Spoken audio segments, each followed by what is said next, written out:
and the door closed after him as he disappeared in the hall. You say that Gordon liked Jackson? Yes, ma'am. All of us did, ma'am. The door opened again, and a small, severely dressed gentleman came in. He was Dr. Anton Kaler, who sometimes interested himself in crime, though his chosen professions were chemistry and traveling. Hello, Kaler. How did you get in? Told the officer at the door I was a friend of yours. I'm glad you happened along. Maybe you can give me a hand on this thing. But certainly. I saw the police cars and thought I might be of help. You see, I know Gordon quite well. Or rather, I did know him well. There was a step outside, and Reynolds stepped briskly back into the room. Forgot my gloves. He leaned beside the body and picked up a pair of gloves. The light from the windows danced on the odd snake-shaped emerald in the ring he wore. Like to stick around? Dr. Kaler may be able to give us a different slant on this thing. Dr. Kaler, this is Dr. Reynolds, the coroner. This is another of those cases. A fellow by the name of Jackson murdered Gordon. You know his secretary, Jackson? Why, yes. He was a quite personable young chap. He died last week, you know. I attended his funeral. Poor devil. He certainly didn't deserve this. The detective sergeant took a turn about the room and then came back to the door. There, beside the wall, was a scrap of paper which had escaped her first examination. She picked it up idly. What the devil? Here's a pharmacy bill from Port-au-Prince, Haiti. What could this be doing here? It says here, hereby render the account of Dr. LaRue's date. My lord! That thing is made up of 50,000 gourds. Why, that's $10,000 in our money. $10,000? Whoever heard of pharmacies charging 10,000 smackers for anything? Dr. LaRue, eh? Well, if LaRue's got anything to do with this killing, he'll be spilling the beans by dark. I've never heard of a Dr. LaRue. May I see it for a moment? I've spent considerable time in Haiti, you know. Well, if you want my opinion, Lane, I don't think this has much connection with the murder. The pharmacy is a pretty reliable one in Port-au-Prince. Probably Gordon had some dealings with the man there. You know, he's traveled, or rather did travel, quite a little. I may be funny, but I've got a hunch that this here has some bearing on the case. She walked quickly to the entrance of the room and then stopped as though she had been smashed in the face. There, on the inside of the door, where she could not have seen it before, was a note. The paper was held up by a knife driven through its flap. The hilt of the weapon was also green and was carved in the semblance of a snake. Lane ripped it down, shoved the knife in her pocket, and read the message. Terry Lane, you will leave this case immediately and resign from the force. If not, you will be killed as suddenly, as unexpectedly, and as horribly as either Burnham or Gordon. The signature was also in green. The two words at the bottom left no clue to the writer's identity. Loup Garou. The detective choked and whirled to see that the policemen, Reynolds and Kaler, were all staring at her. She smiled thinly, shrugged, and went out of the house with the missive in her coat pocket. On the steps were newspaper men, and Elaine's appearance a barrage of questions ripped through the air. Was it the same as Burnham? If Jackson's been dead a week, how could he possibly have murdered Gordon? What do you suspect? Lane was on the sidewalk trying to worm her way through the gathering crowd. Hands tore at her. People stared in her direction. Cameras snapped hungrily. One hand in particular was insistent. Lane gazed back at its owner with annoyance, and then her annoyance faded, for the owner of the white hand was a girl. Lane quickly plunged on, dragging the girl with her until they stood a good 100 feet away from the nearest of the morbid crowd. You had something to say to me? Yes, but this isn't the place. Come on up to headquarters with me. She turned quickly to hail a cruising cab, and when it had stopped, Lane said, Let's get going, miss. Lane reached back for the girl's arm to help her into the machine, and then she stopped and stared quickly about her. But the girl was gone.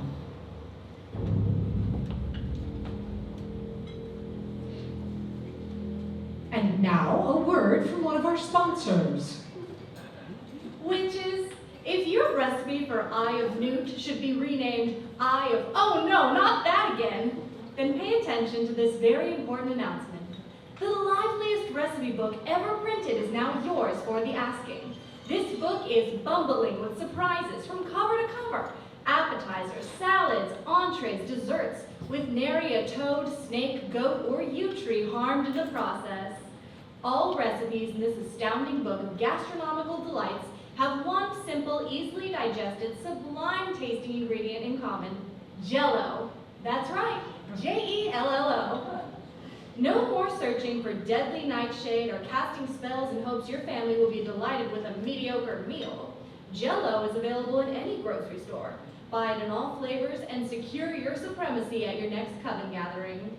Order your complete Jell-O recipe book today by calling Cast a Spell 6000, and may your family dinners never be the same.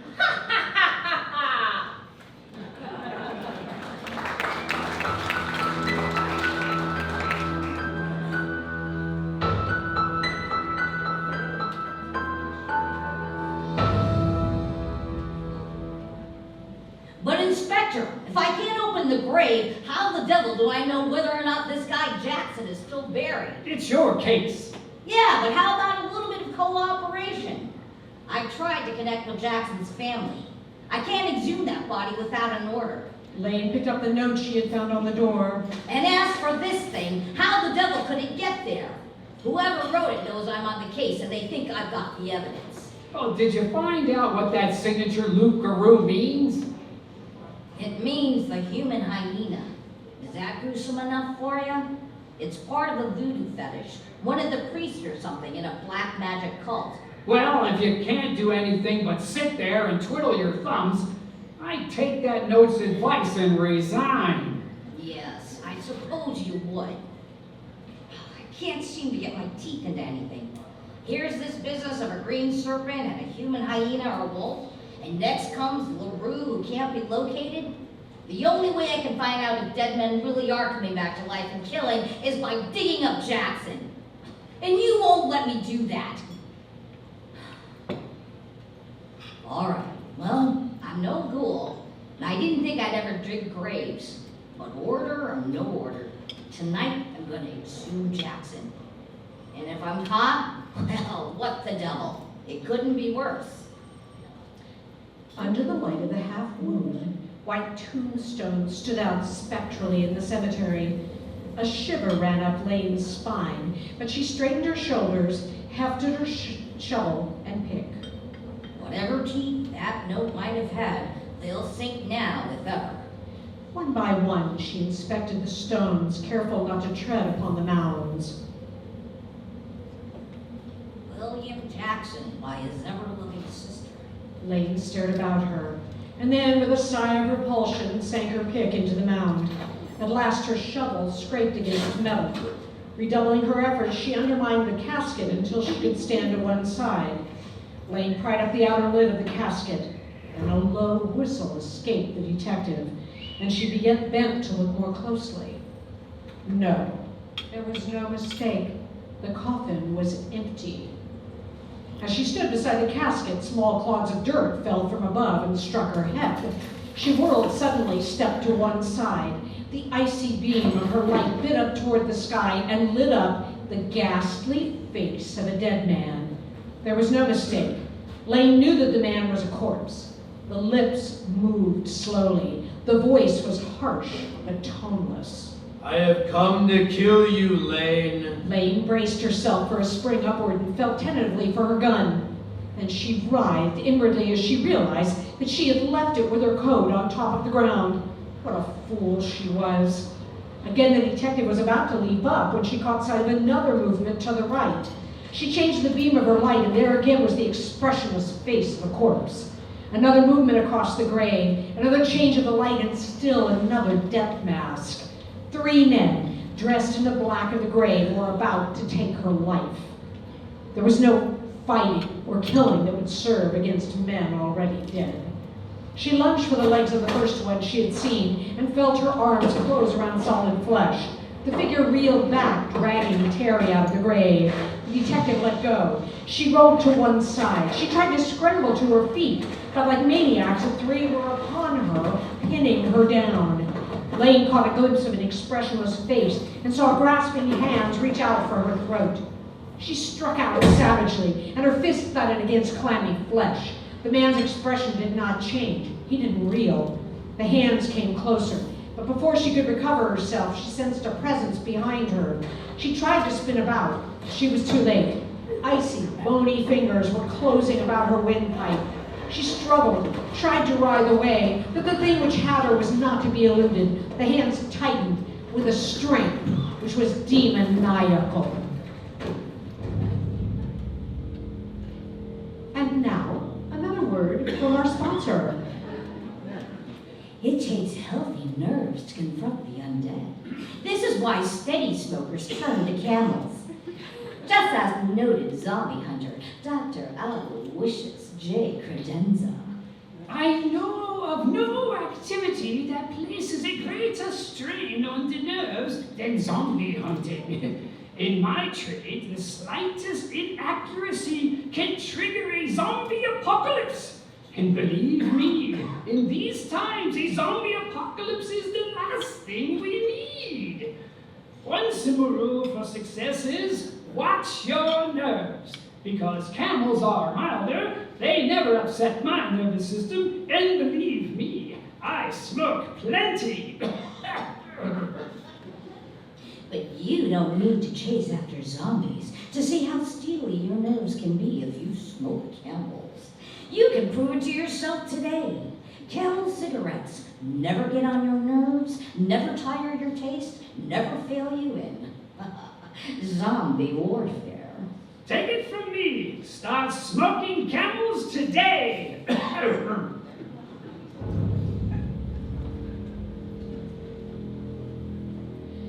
The whole ghastly scene had begun to spin before Terry's tortured eyes. In a moment, then a harsh voice cut through the night, an ugly, snarling voice. Drop her, drop her, drop her! The trio backed away. Dimly, Lane saw that a fourth member of the party was approaching. Staccato orders were snapped about by the fourth man, while the three who had attacked Lane stood stiffly, looking straight ahead, seeing nothing out of their dead eyes. They picked her up and bore her away toward the rusty gates of the cemetery. The group approached a black limousine which was parked on the side of the road. The car door opened suddenly, flooding the roadside with a strange greenish light, which blended with that of the moon. Get in. Do not try to get away. I have you covered. Those dead men would be only too glad to try to catch you if you tried to escape. Lane blinked at the light. She climbed stiffly to her feet, shrugged, and stepped inside the car. A man clad in a black overcoat and hat sat on the far side of the limousine. The man's face was entirely obscured by a green mask. The car's occupant thrust an automatic savagely into Lane's side, and in spite of herself, the detective winced from the pressure of the barrel. Still, she thought, hot lead was by far preferable to eternity at the hands of dead men. You found Jackson gone? Yes, seems to have walked out on us. Have I the doubtful honor of talking with Luke Guru? You have. The human hyena, eh? I have something you want? Quite right. You have a certain pharmacy bill addressed to a Dr. Lulu of this city.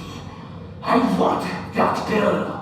The last sentence was harshly punctuated by a thrust of the automatic muzzle deeper into the detective's side. And after you get that? Who knows? The other part of my bargain is your resignation from the force. I see. You don't want to kill me right away. You'd rather have me resign so you could pin something on me and kill me afterwards. I want the pharmacy bill, Lane. As far as killing you goes, I don't care when you die.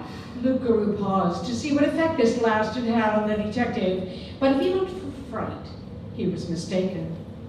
You can buy your life with the bill and your resignation. I want that bill now. Lane shrugged bleakly, sudden hopelessness on her face. Slowly she reached back toward her hip pocket as though searching for the required slip of paper. The automatic tightened against her. Cautiously, she leaned even harder against the weapon's barrel. Then, as swiftly as a striking snake, she snatched at Loup Garou's wrist. Instead of pushing the gun away from her, she pulled it toward her. Loup Garou pulled the trigger, not realizing that the slide had been pushed back and that the firing pin would never reach the cartridge. Lane drew back his right fist and swung it straight for the masked one's jaw. Loup Garou struggled for an instant. He pulled the gun back and again pressed the trigger. Flame stabbed into Lane's side. Then her fist came back and traveled a second short arc to the masked one's jaw. A bullet from the outside shattered the glass beside her head. It seemed an age before she found the switch, and an eternity before the car's motor barked into life. A hard grin of victory was on Lane's face as she saw the long moonlit road unwinding ahead. She turned to make sure of her captive. Then, when she turned, Lane's grin faded. The car's door was swinging open, the back seat was empty.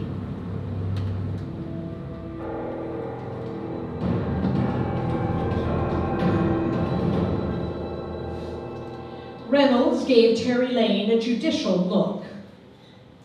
You needn't worry about those powder burns in your side. They'll heal up in a day or so. Maybe a week.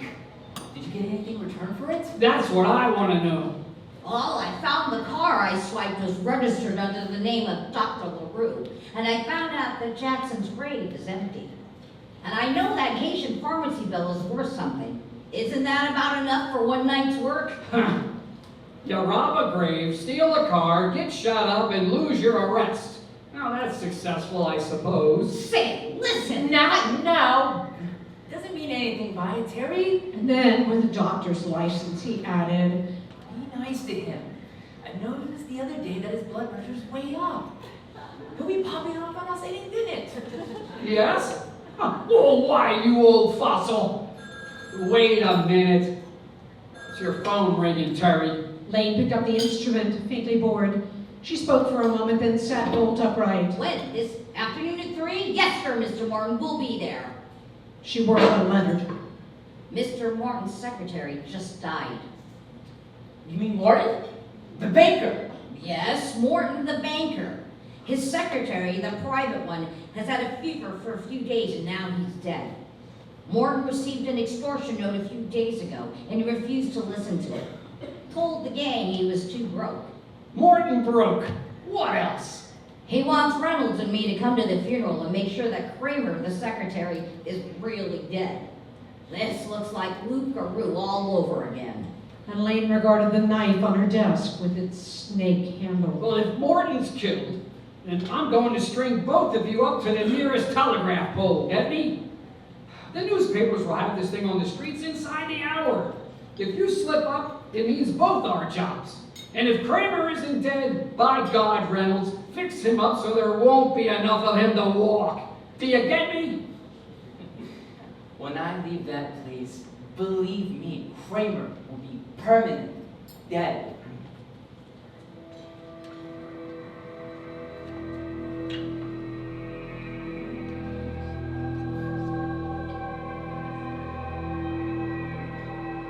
The funeral procession, which was lined up at the door of the undertaking establishment, was long. It was evident that Kramer had many friends, and that Morton, in spite of his terror, was making an occasion out of it. Is that undertaker reliable? Reckon so. It's the biggest in town. Let's wander over and see Galt, the undertaker. They walked through the throng on the sidewalk and glanced about them. There, beside the rail, was the girl who had disappeared after the Gordon murder. She stepped up to Lane quickly.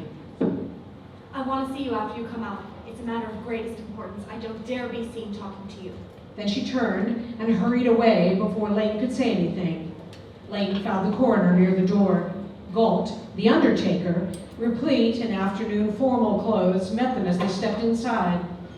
And what is it, gentlemen? You are friends of the unfortunate deceased? Lane flipped open her coat and displayed her badge. She gazed narrowly at Galt before she spoke, and saw that the man had glanced furtively to the right and the left. We want to inspect the corpse. But certainly. Step right this way. Mr. Kramer's lying in state. He quickly led the way to the side of the coffin. The detective gazed down at the dead face of Kramer and failed to repress a shudder. Perhaps in a short time, Kramer would be one of the walking dead. Of course, if the police wish to inspect, who am I to stop them? He pulled open the lid and began to unbutton Kramer's shirt front. The coroner pulled a heavy stethoscope from his pocket and hooked it into his ears to press it against the dead man's heart. He finally shrugged. No doubt about it, Terry. This is one of the deadest stiffs I've ever seen. The detective ran her handkerchief over her forehead. Then she put the bit of silk back in her breast pocket. She faced Galt. You took care of Hamilton and Jackson? Yes, I have, I might add, one of the largest undertaking businesses in town. Well, get along with your undertaking and be damn sure you bury Kramer good and deep. Get me? As she left the funeral parlor, Lane caught a glimpse of a familiar figure. Dr. Anton Kaler was on the edge of the crowd, leaning on his cane. Lane moved toward him. Listen, Doc, I want to ask a favor of you. You know something about Haiti, don't you? A little. Well, I want you to check up on this pharmacy bill for me, will you? Certainly. Glad to be of any help I can. You've learned that, haven't you? Of course, Doc. And I want you to check up on this Wait a minute. Let one thing ooze through my poor brain at a time, will you? First of all, where's the bill so I can get the address? Here's a photostat of the original. Now what else? I want you to check up on black magic for me. You don't expect a chemist of my standing to believe in anything like that, do you? No. But seriously, I want to know all about the green serpent and the human hyena that steals people for sacrifice, and just how far voodoo magic can run. Will ya? All right. I'll delve through the wee hours and get you the works. That all? That's all for now. Be seeing ya. And Lane moved back through the crowd, remembering suddenly that she had promised to meet the girl. Then she saw the door of a gray custom-built sedan swing open, and a slim arm beckoned to her. Quickly, the detective stepped into the machine and slammed the door behind her. I've waited long to talk with you. My name is Dawn Drayton. I'm one of the entertainers at the Club Haitian. I've wanted to talk to you about these crimes. Do you have any proof of the identity of these murderers? Is it a fact that dead men are actually coming back from the grave and killing their employers? Yes, dead men are doing the killing. She looked out through the curtain and saw that the procession was starting off. The chauffeur of the gray sedan was putting their machine in motion. The girl glanced quickly about and then looked back at Lane. I've wanted to give you some tips. Perhaps you can use them. Morton is next on the docket. He'll be dead by tomorrow. You interest me. But if you'll pardon me for saying so, I've got a hunch I'm playing with dynamite. What do you mean? Well, to put it bluntly, I expect to run up against Luke Garou within the next few minutes, and if I do, it's going to be a showdown. You mean you think that That you're on the inside? I figure that you're probably next to LaRue. You're spilling this to me just for play, aren't you? Annoyance flashed across the girl's face. Don't get me wrong, Mr. Lane. If the truth were known, I'm the only one that can pull you out of an awfully deep mire. When all this thing is over, I'm only going to ask one thing, and you're going to grant that favor first. I don't like the idea of promising anything rash. This won't be anything rash. It's something fine and humane. I'm only afraid that you'll be blind to it after you finish the case. I'll help you to the limit if you grant that favor, sight unseen, now. All right, it's granted, sight unseen. Now let's have something else. It's necessary that you take this Dr. LaRue alive. Otherwise, you'll never be able to prove his identity or grant me my favor. You'll have a difficult task before you. It so happens that Luke LaRue thinks you have evidence of his identity or that you can trace him. I don't know about that. At any cost, he is going to remove you from his path. You mean he'll blast me? No, nothing as crude as machine gunning. It would be something very subtle and delicate, like torture. But there's one thing you must be careful to remember. You must absolutely... A hard crash broke the comparative silence about them. The driver of the gray sedan pitched sidewise on the front seat, blood spurting from a hole in the side of his head. Before Lane could reach for her gun, two things happened. The lithe individual of past experience slipped in under the wheel, The car door swung open and a man with a black coat and hat stepped in from the machine which had come up beside them. The intruder looked up. A moment before, his face had been obscured by his hat, but now he brought to view a green mask. Don't move! Calmly, he shut the door, drew out the extra seat in front of him, and sat down. His eyes glittered from the slits of his mask. Lane silently cursed herself for not having been on her guard against such a move. Nice work, Dawn. I'll remember you next in my paycheck. Lane shot a horrified, sidewise glance at the girl. A sardonic smile scarred her beauty. And it was true that she was in the pay of this fiend. The detective knew that she had been duped into a very clever trap. It isn't every detective who has the privilege of knowing beforehand who commits the murder. You see, Lane, Bolton will be dead before sunrise. Go on. You interest me. You know, Lane, it isn't every man that gets the chance to converse with the dead. Meaning? Do you think? I suppose you want me to think that you're dead too. Nice idea.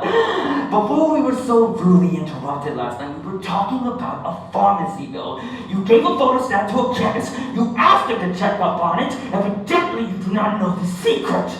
I want the bill and all other photostats. Lane said nothing. Her silence shouted a negative. Then I shall have to take you to a certain place I have in mind. Incidentally, Lane, the chemist will be way late tonight and robbed. You can't count on that copy. If you look out the window, you will see that night has fallen. Perhaps that will make you understand that there is a little hope of rescue for you. Before she thought twice, Lane pulled aside the curtain absently and glanced out. Luke Garou leaned swiftly forward and reversed the gun in his hand, holding it by the muzzle. The gun butt came up and then lanced down to thud solidly against Lane's head. Slowly, Lane sank forward. Luke Garou eyed the body speculatively and then swooped down and quickly retrieved the papers in Lane's coat. From the pack, he extracted the original of the pharmacy bill and 2 photostats. He shrugged again and turned the gun around until it pointed at Lane's head. The finger closed down on the trigger. Don't! Why not? I couldn't stand it. Haven't you killed enough men for one day? The chauffeur, that woman, the officer, aren't they enough? What's one cop more or less? You might as well at least use her. Ah, you have brains after all, haven't you? Why, if I use Lane, I'll throw the entire force into a panic. Oh, that's capital. I can kill her and have her buried, and she can kill Leonard. You'll know my worth yet, Dr. LaRue. And there are where she might be. She realized suddenly that she lay on some sort of operating table. She sat up, feeling the ache of her whole body. She knew that the sound had been going on for some time. It was the low reverberations of a drum. Another sound became recognizable. It was that of human voices. Listening intently, Lane made out the 2 distinct tones. One was harsh, the other was lifeless and dull. I have come to kill you, Morton. I have come to kill you, Morton. Lane's heartbeat quickened, and the muscles of her lean jaw throbbed. She slid off the operating table and stepped in the direction of the sound. It was not until then that she saw the streak of greenish light, which came from under a door and through a keyhole. As she moved, the voices became much louder. I have come to kill you, Morton. Lane cautiously tried the door and found it locked. She knelt silently and placed her eye at the keyhole. There, dressed as he had been that afternoon, was Kramer. Morton's secretary sat staring straight before him with dead, unfocused eyes. I have come to kill you, Morton. I have come to kill you, Morton. Lane stood up and stepped back to hurl her weight against the door. She drew a deep breath, tensed herself for the shock, and the room gradually lit up with a greenish light. I wouldn't if I were you. The eyes behind the green mask were malevolent, terrifying. The detective glanced at the poised gun in LaRue's hand, looked at the operating table and the rows of instruments, and decided to choose the lesser of two evils. She sprang against the panel. Simultaneous with the lunge, Luke Grew sprang across the room, gun butt on high. Before Lane could whirl, the cold steel had arced down in a deadly shimmer of light. Lane sagged limply, and then sprawled out at full length. In an instant, the detective lay once more on the operating table. Luke Garew's hands moved nervously, and Lane was securely lashed to the white surface. The door, which Luke Garew had used, was opened, and Dawn Drayton slipped into the room. Going to carry it out, LaRue? I don't know. I'll kill a person, decide that later on.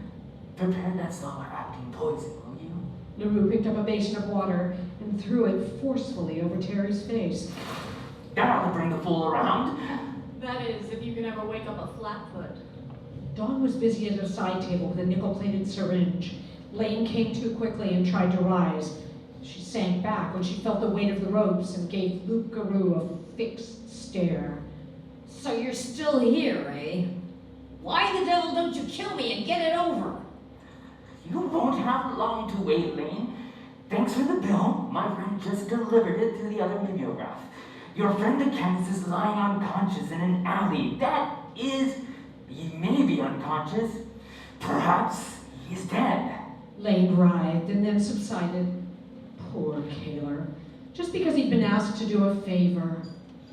I have a little surprise for you. I'm thinking of having you murder Leonard and perhaps Reynolds. How does that strike you? If you think you can hire me... Oh, no. I see you've got me wrong. I meant... Well, you saw Kramer in the other room, didn't you? How would you like to be like Kramer? Lane looked wildly about her and caught sight of Dawn Drayton. Lane gave her an unbelieving stare and then fell back. If you're gonna kill me, why don't you? Anxious to meet the devil, aren't you? You will soon enough. Got that syringe ready, Dawn? Coming, LaRue. See this? It has a poison which will take effect in a half hour. He felt of the long, sharp needle. It's not likely to fail. It never has. Lane looked fixedly at the hideous nickel barrel and the ugly, sharp point. Just for your interest, everything seems to interest you, Lane. I might add you'll be... Spare me the elocution, LaRue, or Luke Carew, or whatever you're calling yourself. Get it over with. I might add that your body will be publicly indecently buried. You'll be found murdered on the street in front of headquarters. They'll know you're dead. 3 or 4 days from now, you're coming back to kill Leonard and Reynolds. Know what that means? It means the entire force will be panic-stricken. I'll rule this entire city. A reign of terror. Understand? You're insane, LaRue. You can't get far. You'll be into the chair before the year is out. The detective steeled herself against the shock she knew was about to come. The needle sank into Lane's bared arm. LaRue's eyes dilated. The plunger was slowly pushed home. Lane felt the bulge of fluid under her skin. That's that. As much as I'd like to watch you die, I can't. I have business much more important than you, Morton. The green mask turned away. The girl stepped out without a backward glance. The room was plunged into darkness. And now we leave you alone in the dark to die.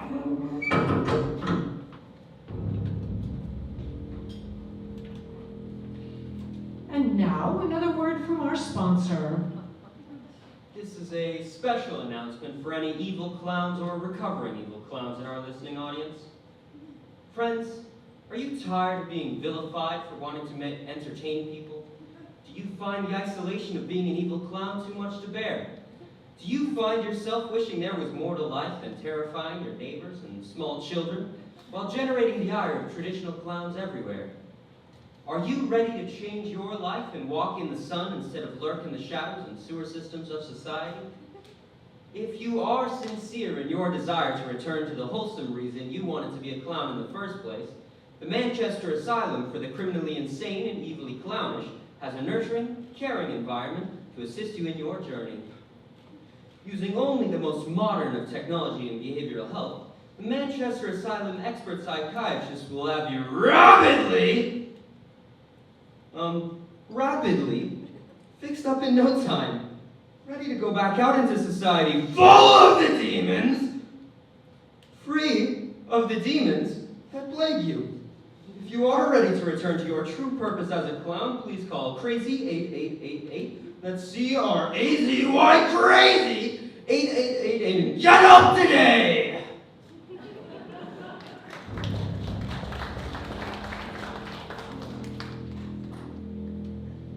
That Lane would die was horrible enough in itself, but worse than that, her corpse would walk in death.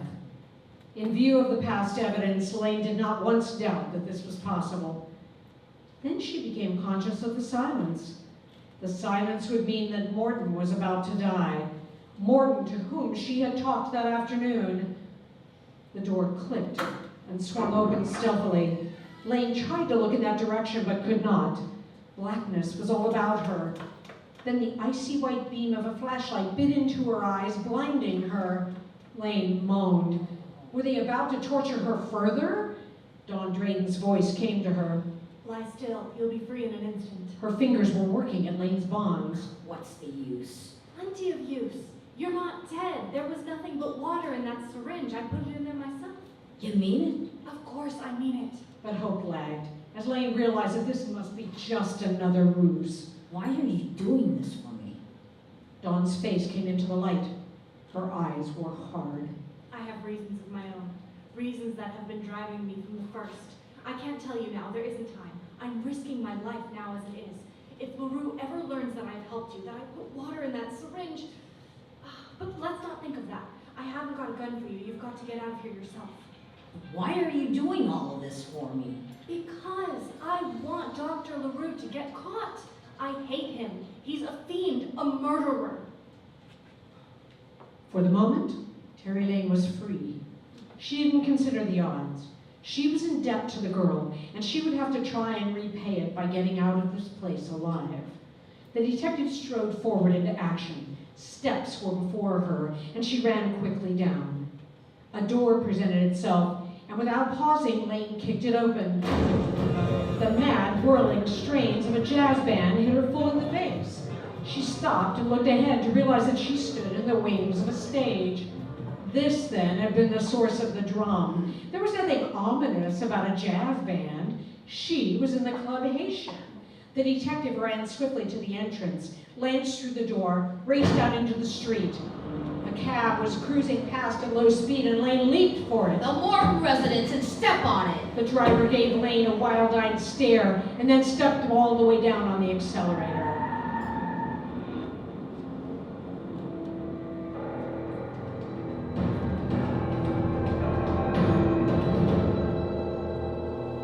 Lights from the Morton residence glowed harshly through the blackness. A premonition came over Lane that she was too late. No, not too late. A hideous scream blasted the silence of the night. Ah! The front door was open. Lane sprinted to the deserted hallway. Another scream came from the top of the stairs. Ah! It was a race against death. Up there, Kramer, the detective, thudded up the carpeted flight and whirled to face the room on her right. She saw the back of a man, the back of a coat from the grave. Kramer was slowly approaching the bed where Morton cowered with terror-stricken eyes. Lane rushed forward, stepped into the room to be savagely clutched from behind. She tried to wrench herself free, but the arms held her fast.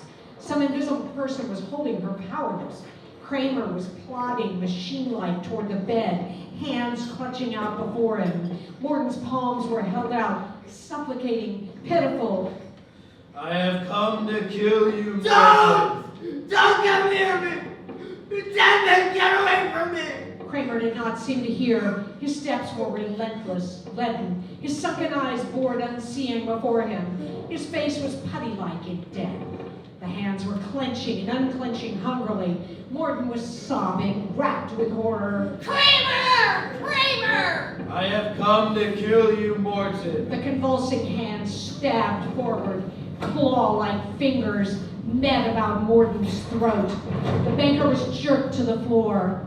Then the murderer dropped Morton and stood up, carefully turning toward the door. Morton's head rolled limply, dead in the hands of Kramer.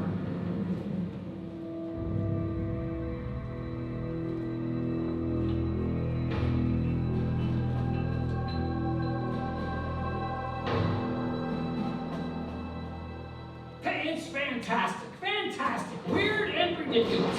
If I didn't know you better, Lane, I'd say you were lying. You think I was lying if I suddenly walked up and choked you to death? Huh. Well, what are you trying to do, scare me? No, but he wouldn't be so doubtful if my dead body walked into your office. How about it, Reynolds? All I can say is I pronounced Kramer dead. He stayed that way too. Even having the embalming stitches on his chest. Lane's men got his fingerprints and found him again on Morton's throat. When I say a man's dead, he's dead. Yes, he's dead. But then how do you account for Kramer's coming back then? You're both full of hop. I won't believe dead men walk until I see it with my own eyes. It's just the old hocus pocus. You know, I've got records right now which state that over $2 million have been extorted from prominent men in this city during the last week. You know, if you let this thing keep up, this Dr. LaRue will own the whole darn town. You're right about that. I've traced every possible lead and there's no answer. The thing's driving me crazy. Say, Reynolds, you've been to Haiti. Dig up all the dope you can on the zombies, will ya? Hello? You know who? No, I don't. Oh yeah. I'm sorry. I guess I'm kind of upset. It was enough to upset anybody, in fact. Where? Across the street from you? I get you. At 7:30 tonight. I'll be there. You bet I will. Gentlemen, Luke Garou is going to be in the bullpen not later than 10 tonight. Well, if he isn't, you can turn in that shiny badge, and I mean it. And if he is, I'll turn it in anyway, for a lieutenancy.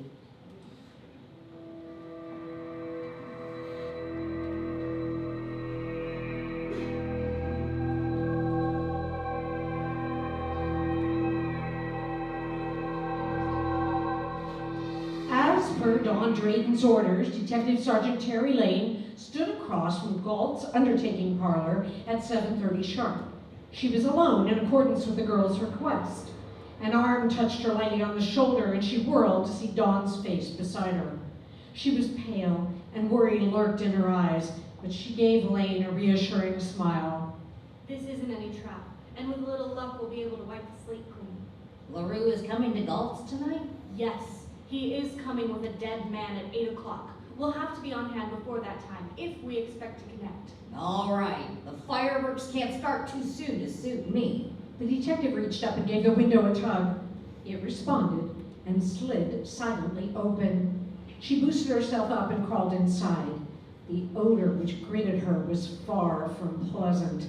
She reached down for the girl's hands and pulled her up and into the room. Now we'll sit down and wait for our friend. We better hide ourselves. It's almost 8. What's better than a coffin?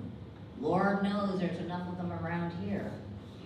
I know it's gruesome, but that can't be helped. It's the last place they'll look.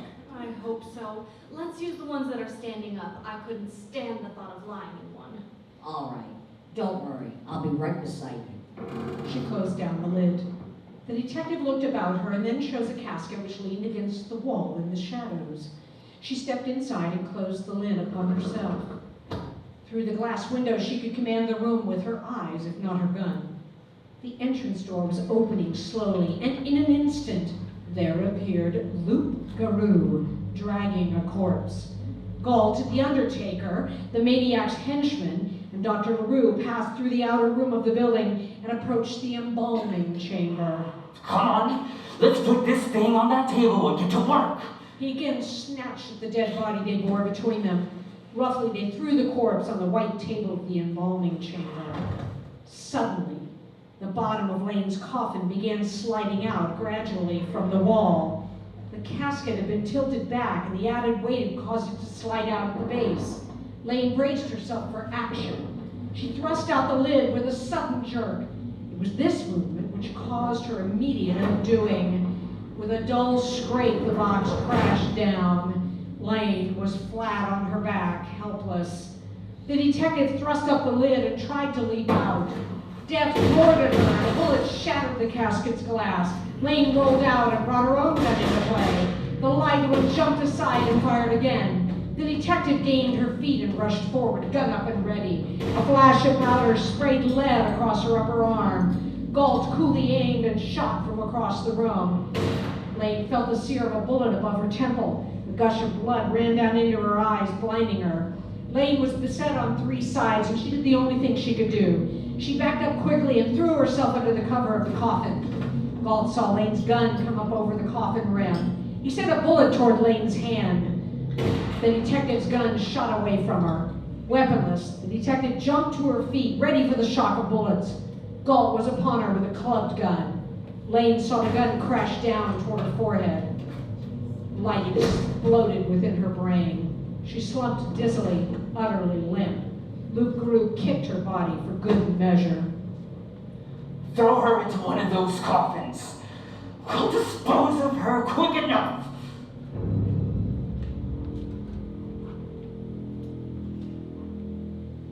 Cold air brought Lane back to consciousness. Cold air, and the jolting she was receiving inside the coffin. In spite of the padded sides of the box, each time it jarred, Lane was nauseated with pain. For the briefest space of time, she wondered where she was. And then she knew. The detective was in the back of a hearse. She could hear the conversation of the men in front, and she listened absently. Where'd you put the girl? In the back of the elevator. She'll be safe there until I can blast her down. Slowly, but certainly, the coffin was sliding down toward the back of the hearse. For some unknown reason, her captors had not strapped the thing in place. The shock of bumps was repeated over and over, and Lane valiantly worked each lurch to her own advantage. The hearse shot at the approach of a bridge, careening under the impetus of the bump at the start. Lane's coffin struck the doors at the back. Something gave way at the bottom of the casket. It tipped crazily and then teetered over the edge. Lane braced herself and drew in her arm, ready for the shock. Empty air snatched at the box. The edge hit the dirt with a scraping crunch. She thrust her arm out and began to hitch her narrow prison off the road. Footfalls were near her, and Lane lay very still, debating the wisdom of crying out. The crunch of heavy leather shoes on gravel came closer. Lane mustered all her nerve. Hey, you on the road! Who's that? Detective Sergeant Lane! I'm down here in the grass. Don't be scared. My God. Don't stand there like a nut. Get me out of here. Losing the lock on this thing. If I don't get out of here, I'll have a reason for the box. White-faced, the stranger did her bidding and lifted up the heavy lid. Cold air flooded over the detective's body as she sat up. Wow. I thought I was never going to get out.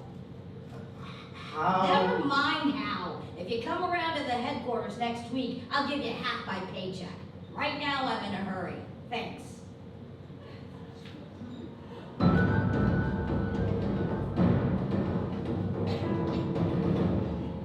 Despite the gaping drugstore clerk and the 3 customers who stood about in shocked attitudes, Lane dashed to the back of the store, where an array of telephone booths stood ready for prospective callers. Police headquarters? Listen, Chief, I've got a hot lead. Hot lead? I thought you were going to bring in LaRue. Give me time. I want you to cover Galt's parlor. Cover the police with about 10 men. Get me? Arrest anybody that even looks at it. Sure, and what are you going to do? Pick daisies? Say, I came so close to pushing those things up that I'm still shivering. I'm going to keep Haiti for one thing, and I'm going to get a list of every person in town connected with Haiti. If you want me in the next hour, call the coroner's department. He promised to get some dope on Haiti for me. Well, he called up a few minutes ago. Wanted to know where you were. He wanted to talk to you. Okay, I'll be seeing you before midnight. The druggist shrank back of the counter and stared at the detective with unbelieving eyes. Lane flashed her badge. Fix me up, will ya? Upon the presentation of authority, the druggist quickly led the detective into the back. Looks as if you've had a tough night, Lieutenant. Not lieutenant. Not yet, anyway. She glanced at herself in the mirror over the wash basin. Then the clue to Dawn's whereabouts flashed through her mind and her lips grew tight. Snap it up, will ya? Lane again surveyed herself in the glass. She noticed the scratch she had received when LaRue had struck her face. It was a minute thing and had long ago stopped bleeding. Nevertheless, Lane gasped as she touched it. She leaned closer to the glass and stared. A low whistle escaped her. Boy, am I dumb. And then to the druggist. Thanks, I'll remember this, and if you ever... See that scratch? Well, if it hadn't been for your forgetting to tie it up, I'd be in a double the fix. Lane flashed her badge to the cab driver at the curb. Van Menton Apartments and let her rip. Within 5 minutes, they were before the lavish entrance. Lane sped into the building. The girl at the switchboard was waved aside and Lane sprinted for the automatic elevator. She pressed a button and shot up 9 flights to the apartment of Dr. Charles Reynolds. The coroner's apartment covered the entire floor. Reynolds himself greeted Lane. Hello, Terry. I've been digging that information up for you. Trying to reach you at headquarters, but you weren't there. I've been busy. Listen, Doc, I want you to compose a cable for me and then get hold of all the connecting links this town has with Haiti. Reynolds nodded. He led Lane into the library and waved her to a chair. Nice place you got here. Yes, I like it. Fortunately, I have a private income or I couldn't keep it going. Anybody's having you. I don't know, Doc. This Luke Guru has a habit of turning up every place. I wouldn't wish him on me. By the way, I've been reading up on the subject as you asked me to do. There really are such things in Haiti as zombies, living dead men. At least they have claimed to see them there. The books of the I've read, I mean. Speaking of books, you certainly got enough of them. Of course, several. That's where I dug up the information on you. I'm sorry, for you. Have a look for yourself if you want to. First, I wish you'd compose me a cable in French to the pharmacy. Lane twitched her right arm, suddenly remembering that it was in a sling. She reached into her pocket with her left hand and brought forth a slip of paper. I jotted the address down on this. She handed the slip of paper to Reynolds. The coroner glanced at it. Just ask for a complete description of Dr. LaRue, will ya? If you will, we ought to have an answer in the morning. And there's something else. Compile a list of all the people you know in this town who've been connected with Haiti. Certainly, glad to help you out with this. Now, if you'll excuse me, I'll go into my study and fix up both jobs for you. It's my office, and I have all the cable blanks there. Browse through the books if you like. Lane watched him disappear and then got to her feet and walked over to the shelf. She reached up and extracted 3 volumes. The first was called Voodooism. The second was merely entitled Haiti. The third was the Code Penal of the Republic of Haiti. Detective Sergeant Lane opened the third one first. Through force of habit, she sat with her face toward the door. Article 249 leered blackly at her from the printed page. Article 249 also shall be qualified as attempted murder. The creak of a door interrupted her. She glanced up and stiffened. And now, another word from our sponsor. Ladies, are you looking to be a woman who compels admiration? A woman who deserves to be the object of worship? Known for your grace and charm? Well, look no further than a $1 box of Dr. Campbell's safe, deadly nightshade complexion wafers. Safe and effective. These wafers, when paired with Fools medicated arsenic complexion soap, transform the most sallow skin into radiant health. Medical doctors swear by it, but don't listen to me. Hear it from an expert, Dr. Victor Frankenstein. These two world-famous beautifiers give the complexion of an indescribable brilliancy, and lend to every young woman a charm of a person which makes her adorable, a perfect hostess, and flawless conversationalist. Side effects include tiredness, dehydration, fits, hysteria, coma, thickening of the skin, unspecified intestinal maladies, tendency to speak in tongues, cravings to wear evil clown makeup, listening to your teenager's dreadful music and liking it, hair straightening, weight gain, weight loss, hypertension, lumbosis, loss of control of your central nervous system, fading, screaming curses for no reason, and make a nuisance of yourself to your friends and loved ones. Available at many a fine druggist. Your perfect complexion starts now with Dr. Campbell's safe, deadly nightshade wafers.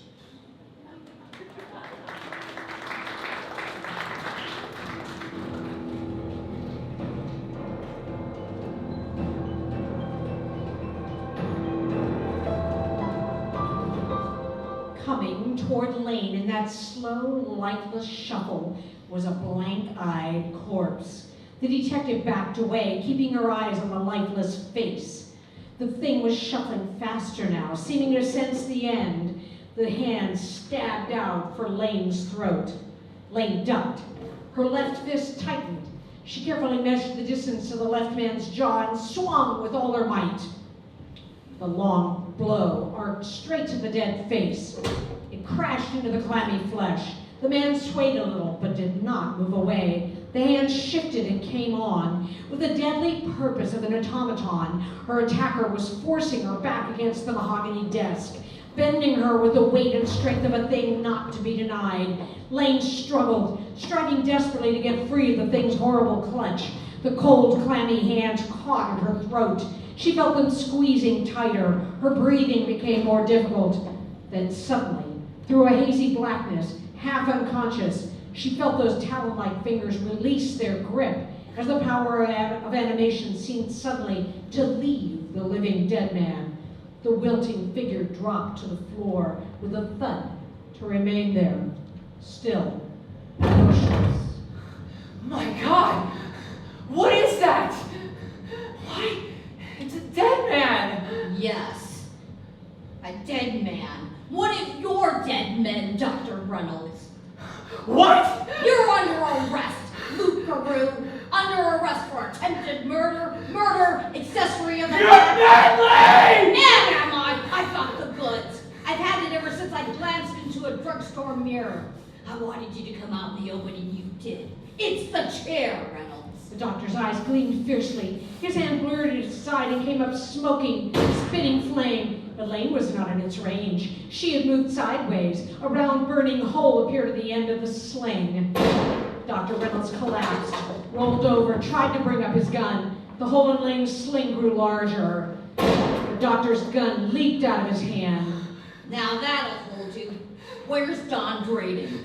You'll never find her! Don't move, I've got you covered. She grinned suddenly and set to work securely tying the doctor in an overstuffed chair. The detective moved quickly from the apartment and approached the elevator. She stepped inside, leaving the door open. Lane entered the room beyond, holding the sling away from her and covering any possible source of danger with her hidden gun. But she need not have troubled herself, for the room was empty, save for the bound and gagged figure of Dawn Drayden. Lane gave her a reassuring smile and then began to work at the knots which held her gag in place.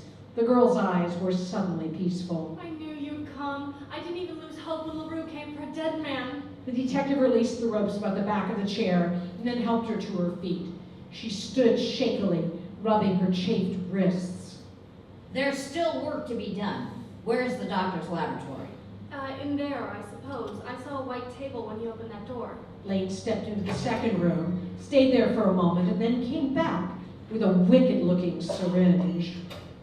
Come with me, Dawn. I've got Reynolds strapped to a chair out here.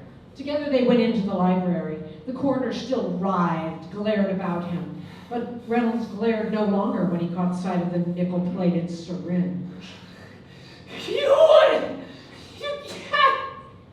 You're an officer of the law! That's got nothing to do with it. I'm going to pay out a little justice.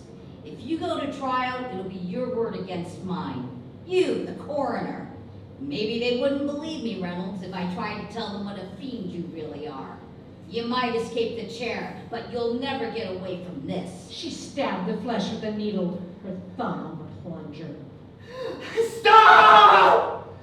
What do you want from me to do? Talk. And talk fast. I want him to tell you. That's what I've wanted from the first. I hate him.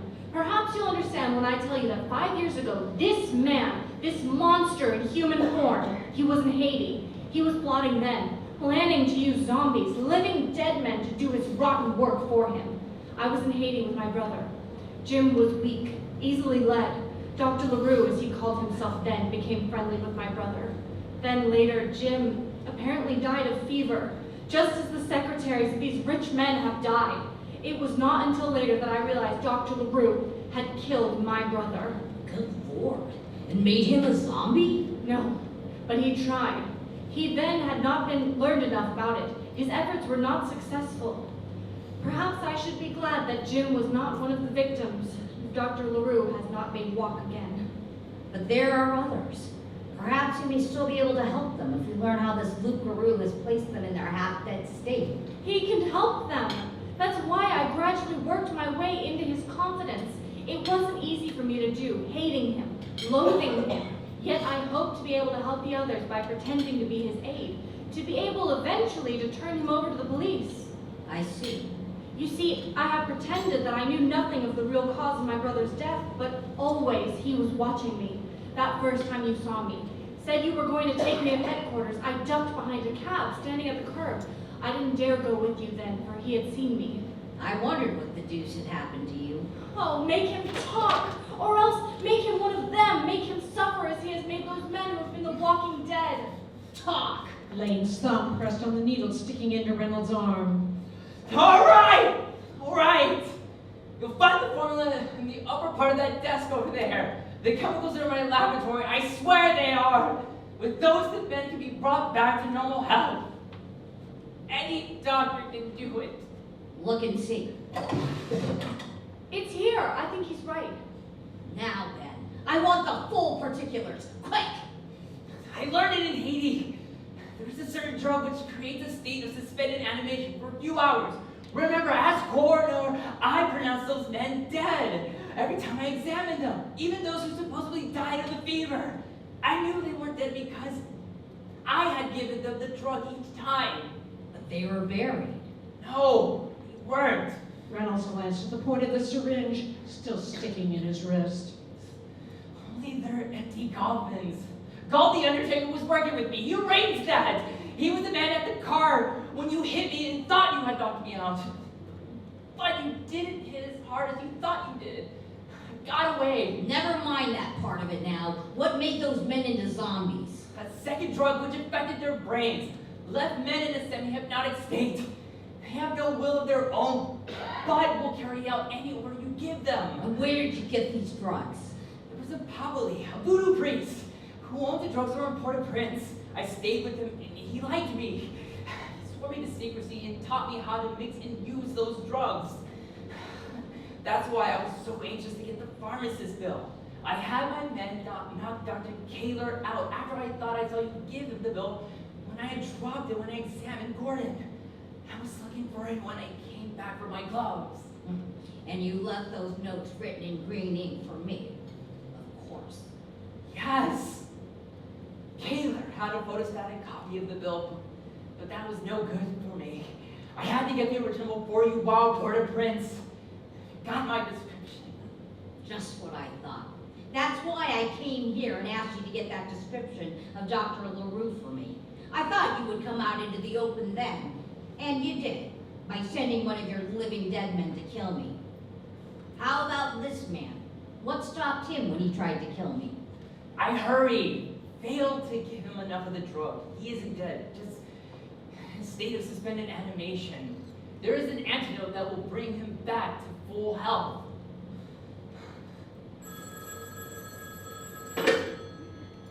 You say you've got Galt and 3 others? Now come up to Reynolds' apartment and get Luke LaRue. Yes, Luke Garou. Better bring some men with you. Who? The coroner? Lane smiled grimly at the bound figure in the chair. Yes, Reynolds is here. Lane put down the phone.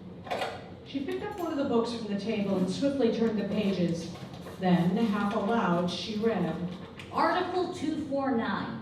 Also shall be qualified as attempted murder, the employment which may be made against any person of substances which, without causing actual death, produce a lethargic coma more or less prolonged. If after the administration of such substances the person has been buried, the act will be considered murder, no matter what result follows. There are zombies in Haiti. I've seen them working in the fields at night.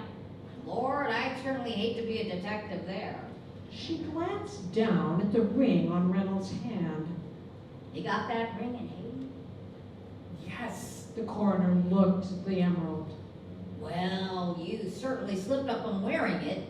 I left a print on my jaw, see? There's a print of the green serpent. You left your seal on me, Luke Garou. Then? That's how you knew? Why didn't you arrest me sooner? I thought I might have to kill you, and I wanted the information about the living dead men first. That's Chief Leonard and his men. My job is over. No, not quite. Where are the dead men? Lane moved closer to Reynolds, the syringe in her hand. In the back of my laboratory. I have them, Chair. For God's sakes, be careful with that syringe. Oh, that? It's filled with water. I took the tip from Dawn here. She did the same for me. That's why I'm not one of your walking dead men now. Leonard, Dr. Kaler with his head bandaged, and a number of uniformed men burst out of the elevator and charged into the library. And where's Luke Garou? And what's Reynolds doing tied up like that? There's Luke Garou, the elusive Dr. LaRue. What? Why, that's impossible. He's admitted everything. It required a man with medical knowledge. Right, Doctor. There's a list of drugs here on this paper. You'll find those living dead men all chained in Reynolds' library in the back of the elevator. You can mix up the works. They'll come back to life in a hurry. Interesting. I always did want to know that formula. All right, Lane, I'll get to work at once. Yes, I'd sure hate to be a detective in Haiti. They are nicer